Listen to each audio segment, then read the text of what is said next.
I don't know if you know the Jeff Bridges movie Fearless, where, he survives this plane accident and he's kind of freed and unleashed and sort of enjoying his life. It kind of feels that way. I was really, I felt the show, not only for creative reasons, I felt there were ratings reasons why we should be back. And I was disappointed when we were told we weren't. And then I gotta say, I wasn't completely shocked when they brought us back, only because I knew how much they loved the show, and I knew what the ratings data points were that were in our favor. And so I was surprised, but no, that should have been your decision 3 days ago. But it was really exhilarating, and I think in the writers' room, we realized what an opportunity it was. We realized the responsibility, for the fans to be so passionate and to have their voices heard by NBC, and for NBC to so publicly say, you know what, we rethought this and we think we made a mistake and we bring it back. All that goodwill goes away if you then make 10 episodes that suck. You know what I mean? It's all of a sudden it's not such a feel-good story, and so we felt free, but we also felt a lot of responsibility. Like, wow, people really want these episodes, and they're going to get some attention because of this story, and we want to make them as good as they can be. And we'll see if other people agree. We really think this season's better than season 1 when you start seeing all the episodes, and we're just grateful to make it, and so we really value each episode. Each episode we make is an episode that for 3 days we didn't think we were going to get to make. But I heard there's like a scaling down of production now, and so you're kind of focusing more on, rather than the set pieces, like focusing more on the character-driven story. Is that right? There definitely are still some big set pieces, but we moved the show from Vancouver to Los Angeles. We still have the same budget to make the show, but the tax credits are bigger in Vancouver than they are in Los Angeles, and so from a practical standpoint, we have a little less money to make, and so we took that as a challenge. How do we make a better show on less money? And fortunately, we have these characters that our audience really loves. How do we lean into them? We moved our characters into this bunker this season, which allows us to have our characters not just working with each other, but living with each other, which brings these interesting things. But I'm still amazed at the things that we are able to do. But we had huge things last year, like the Alamo, and the Hindenburg was in the pilot, and pilots are different. But the Alamo and these other big set pieces. But we've got this big suffragette march in episode 7 this year down the streets of 1919 New York. That is really sort of epic and full of scope and everything. And we have other moments in the show this year. The episode we're about to screen today here.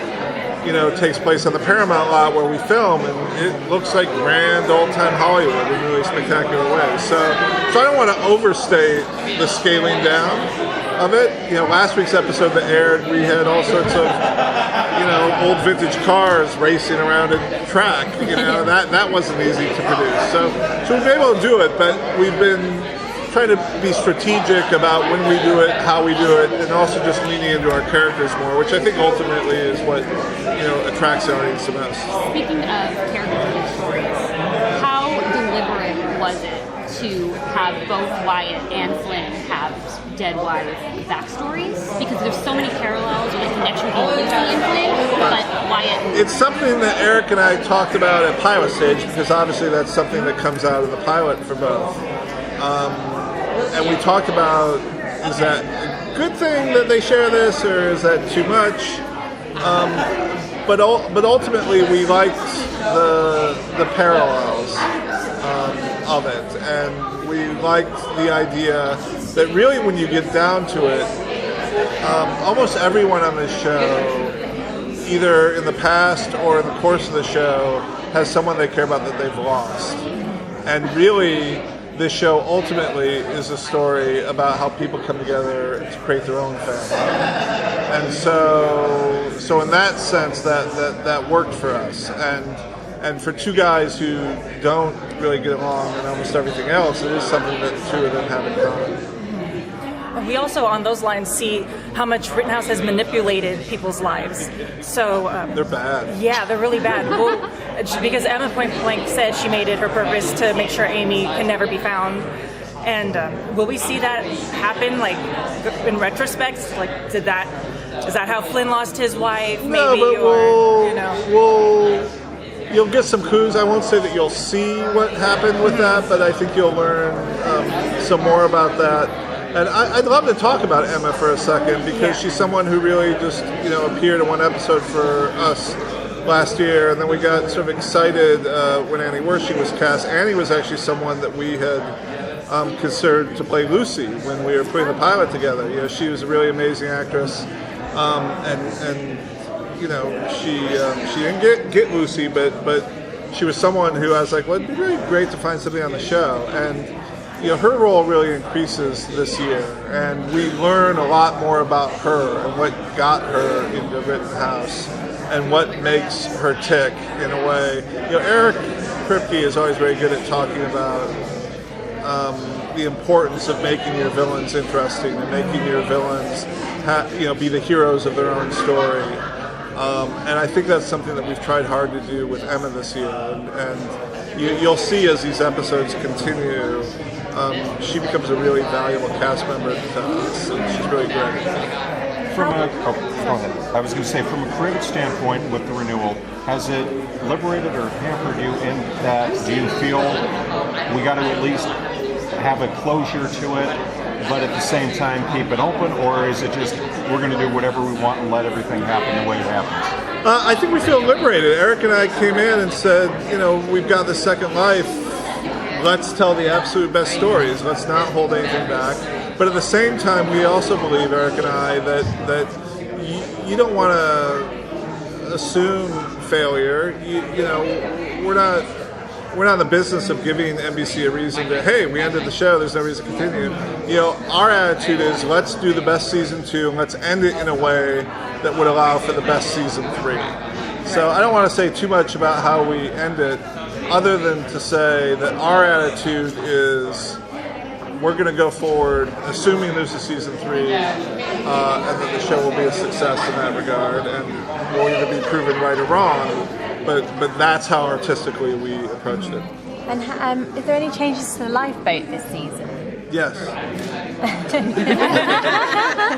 Do you want more specific? No, I'll tease. I'll say. Here's what I'll say that Rufus and Gia are working hard. We know that the mothership can transport many people, and the lifeboat has been restricted to transporting 3. And in fact, the one time 4 of them went in the lifeboat, it caused all these problems for Gia. I will say that Rufus and Gia are working hard to see if there's a way to increase the capacity in the lifeboat. And I'll hint that maybe that happens. And so maybe we won't be limited to only 3 people in some future episodes. will we see Gia's premonitions play a greater role throughout the course of the season? And kind of, could it possibly give insight? How many episodes have you seen? The first 4. I watched all the screeners available. So then you've seen that, she has a premonition in the episode we're about to air that then plays out in episode 4. And I don't want to give away too much, but she starts seeing things that are concerning. And are these things destined to happen, or are they things that can be prevented? Is that going to affect her relationship with Rufus? Tremendously. Yeah, because it backfires in episode 4, and Rufus comes back upset that he did something he wouldn't. Yeah, they're a cute couple who are having some relationship problems. But hopefully they can get through them.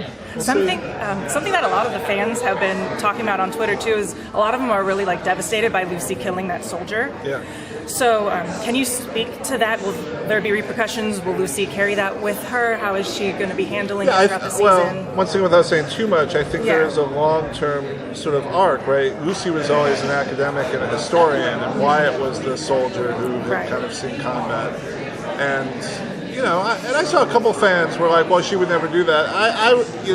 I would argue, she makes the case episode 1 that if she didn't, that Emma would, and she was in the process of trying to be a sleeper agent herself within Rittenhouse, but it's something that weighs heavily on her. It's something that, I don't think we take death too lightly on the show, and yes, it's something that she's greatly affected by.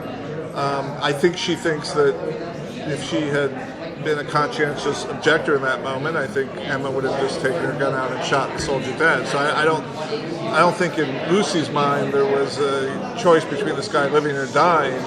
It was just how, and she was in the process. If you think about her state of mind in that moment, she thought, Wyatt and Rufus and Connor Mason, everyone were gone. She thought that she was all on her own. She had been kind of kidnapped by her mother. She, had to play this role of someone who, okay, I'm sort of on your side now. And, how do you do that? It's, I always talk in the writer's room. I spent 4 years working with David Mamet on the unit. And one thing that Dave would always say is that good drama is never the choice between right and wrong. Good drama is a choice between two wrongs. Right? And so one of the things that I'm always trying to push for in the writer's room is to put our characters in a position that they can't avoid where they have to choose between two wrongs. And in that case, I'm not saying that was the right decision, but I'm saying that was that she only had two wrong decisions to choose from, and that's the choice she made. And there'll be an effect for having made that choice. And Lucy and Wyatt, obviously, they're working together, they're living together, and they seem to be getting closer. How is that going to affect their relationship this season? Well, there's an episode that we're about to screen that will turn things upside. How many episodes have you seen? 2 so far. What? The two that have aired. Well, a lot of things change in the episode we're about to screen without giving away too much. But I would say that the Wyatt-Lucy relationship is the very heart of this show. You never want things to be too easy or too hard, and what I really like about the episodes that we've done this year is that I think we're going to go beyond a simple will they or won't they with Wyatt and Lucy, and it becomes a real thing of who are we and who are we to each other. Who are we as people who work together in this crazy mission to the past each week? Who are we as two people living in this bunker? Who are we as friends? And that all this, after this episode that's going to air for America tomorrow night that we're going to screen today, it's going to get shuffled around a lot. Thank you. Thank you very much.